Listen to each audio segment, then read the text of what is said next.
গৃহস্থের বাড়ির পিছনে একটি বেগুন গাছের ডালে একটি টুনটুনি বাসা করেছিল। আর সেই বাসাতে একটি ছানাও ছিল।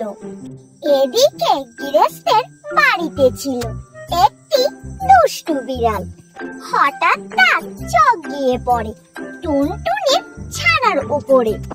সে ছানাটিকে খাওয়ার আশায় বেগুন গাছের কাছে এসে বলে, কি করছিস টুনটুনি?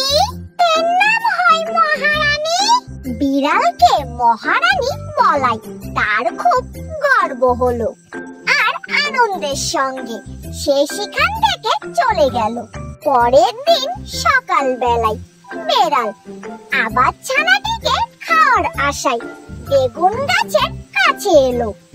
কি করছিস টুনটুনি? এর নাম হয় মহারানী। এমন ভাবেই বেশ কিছুদিন পার হয়ে যায়। আর এদিকে টুনটুনির ছানাটিও উঠতে শিখে যায়।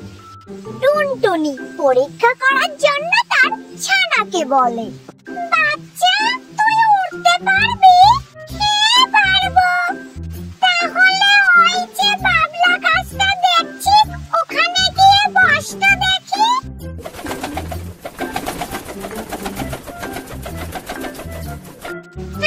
আসো দুষ্টু বিড়াল। বলতে না বলতেই বিড়াল এসে হাজির হলো। কি করছিস টুনটুনি? দূর হয়ে যা হতচ্ছাড়া বিড়াল।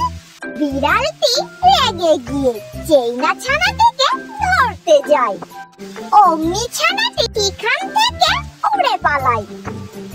এদিকে বিড়াল বেগুন গাছের কাটা খেয়ে বেহাল হাল নিয়ে বাড়ি ফিরে যায়।